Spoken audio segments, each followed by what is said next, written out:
તેજ થઈ ગઈ છે અને દક્ષિણ પશ્ચિમના જે પવનો છે એ ફૂંકાવાની શરૂઆત થઈ ગઈ છે। ત્યારે સવાલ એ થાય છે કે ગુજરાતમાં ચોમાસું ક્યારે પહોંચશે, હવામાનની સ્થિતિ શું રહેવાની છે, રાજ્યમાં ગરમીનું પ્રમાણ કેવું રહેશે, કારણ કે જે રીતે અત્યારે રાજ્યભરમાં ગરમી પડી રહી છે, કાળઝાળ ગરમી, અને એ ગરમી બાદ હવે તમામ લોકો રાહ જોઈ રહ્યા છે કે વરસાદની શરૂઆત ક્યારે થશે। એક તરફ હવામાન વિભાગ દ્વારા કમોસમી વરસાદની પણ આગાહી કરવામાં આવી છે, તેની સાથે આપણે અલગ અલગ મોડેલથી સમજવાનો પ્રયાસ કરીશું કે ચોમાસું ક્યાં પહોંચ્યું છે। તો સૌથી પહેલા આપણે જોઈ લઈએ, તમે જુઓ કે આગામી જે દિવસ છે એમાં 7 દિવસ સુધી ક્યાંય પણ વરસાદ માટે કોઈ વોર્નિંગ નથી, હળવોથી મધ્યમ વરસાદ થઈ શકે છે। તમે જુઓ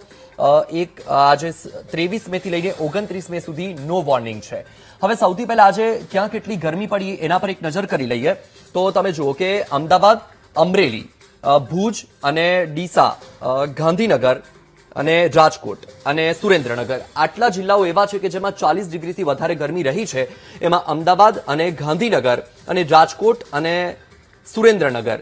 અને આ જે વિસ્તાર છે એમાં 42 ડિગ્રી સુધી ગરમી રહી છે। હવે આપણે વાત કરી લઈએ કે આવતીકાલ માટે કોઈ વોર્નિંગ આપી છે કે નહીં, તો તમે જુઓ કે આવતીકાલ માટે કોઈ પણ પ્રકારે ગરમી કે વરસાદની કોઈ વોર્નિંગ નથી, એટલે કે હીટ વેવની પણ કોઈ વોર્નિંગ નથી, તેની સાથે કોઈ વરસાદની પણ વોર્નિંગ નથી। હવે ચોમાસું ક્યાં પહોંચ્યું તેની સ્થિતિ પર આપણે નજર કરીશું તો સૌથી પહેલા તો હવામાન વિભાગ દ્વારા જે આગાહી કરવામાં આવી રહી છે કે આ વર્ષે ચોમાસું વહેલું છે, કારણ કે આંદામાન નિકોબારમાં ચોમાસું વહેલું પહોંચ્યું, તેની સાથે એક અંદાજ એ પણ છે કે કેરળમાં ચોમાસું વહેલું પહોંચશે તો ગુજરાતમાં પણ વહેલું પહોંચી શકે। પણ બીજી તરફ ખાનગી કંપની સ્કાયમેટ દ્વારા પણ આગાહી કરવામાં આવી છે અને એ જ અંદાજ એ છે કે ડીપ ડિપ્રેશન છે અને ડીપ ડિપ્રેશનની અસર એ સિસ્ટમને પડી રહી છે, એટલે કે ચોમાસાને પડી રહી છે, એ ચોમાસું થોડું ડીલે પણ થઈ શકે છે। હવે આપણે સિસ્ટમને પહેલા સમજી લઈએ તો તમે જુઓ કે આજે શ્રીલંકા સહિતનો જે ભાગ છે ત્યાં 26 મે સુધીમાં ચોમાસું પહોંચે છે, પણ તેના વતી આ વખતે 18 થી 22 મે સુધીમાં ચોમાસું પહોંચી ગયું અને 23 મે ચોમાસું આ ભાગમાં આવી ગયું છે। હવે સામાન્ય રીતે કેરળમાં 1 જૂન સુધીમાં ચોમાસું પહોંચે, પણ આ વખતે અંદાજ એવો લગાવવામાં આવી રહ્યો છે કે 26 થી 27 સુધીમાં ચોમાસું આગળ વધીને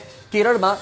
સત્તાવાર રીતે શરૂઆત થઈ જાય। હવે આ જે સ્થિતિ છે તમે જુઓ કે અત્યારે એક અંદાજ એ લગાવવામાં આવી રહ્યો છે કે આ જે ગુજરાતનો ભાગ છે એમાં જૂનની 20 થી 25 સુધીમાં ચોમાસાની શરૂઆત થાય અને મહારાષ્ટ્રનો જે ભાગ છે તેમાં 10 થી 15 જૂન સુધીમાં વરસાદની શરૂઆત થાય।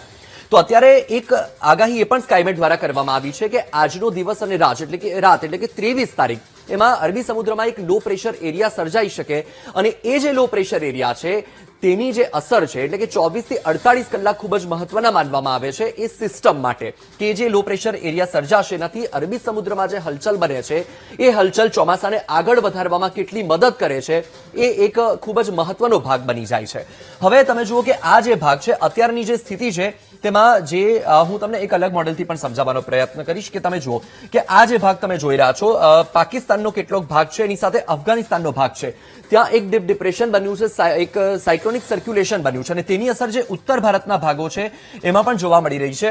હિમાચલ સહિતના ભાગોમાં વરસાદ છે, પણ હજુ એક આગાહી એ પણ છે કે આગામી જે 2 દિવસ છે તેમાં આ જે સિસ્ટમ છે એ જે ટ્રફ છે એ દિલ્હી સહિત હરિયાણા અને ઉત્તર પ્રદેશના જે ભાગો છે એ ભાગોને અસર કરી શકે છે, એટલે કે આ પાકિસ્તાન અને અફઘાનિસ્તાનમાં જે આ ભાગ છે એ જે સાયક્લોનિક સર્ક્યુલેશન છે એની અસર ઉત્તર ભારતને તો થઈ રહી છે, પણ તેની સાથે આજે ઉત્તર ભારતમાં પણ ખાસ કરીને જે દિલ્હી હરિયાણા સહિતનો ભાગ છે ત્યાં પણ વરસાદની અસર જોવા મળી શકે છે। હવે આપણે વાત કરીએ આ ગુજરાતની કે એક તરફ હવામાન વિભાગ દ્વારા એ પણ કહેવામાં આવ્યું છે કે કેટલાક જે ભાગો છે સૌરાષ્ટ્ર અને દક્ષિણ ગુજરાતના તેમાં કમોસમી વરસાદ થઈ શકે। ગઈકાલે પણ જામનગર સહિતનો જે ભાગ છે તેમાં કમોસમી વરસાદ જોવા મળ્યો હતો, તેની સાથે રાજકોટ માટે પણ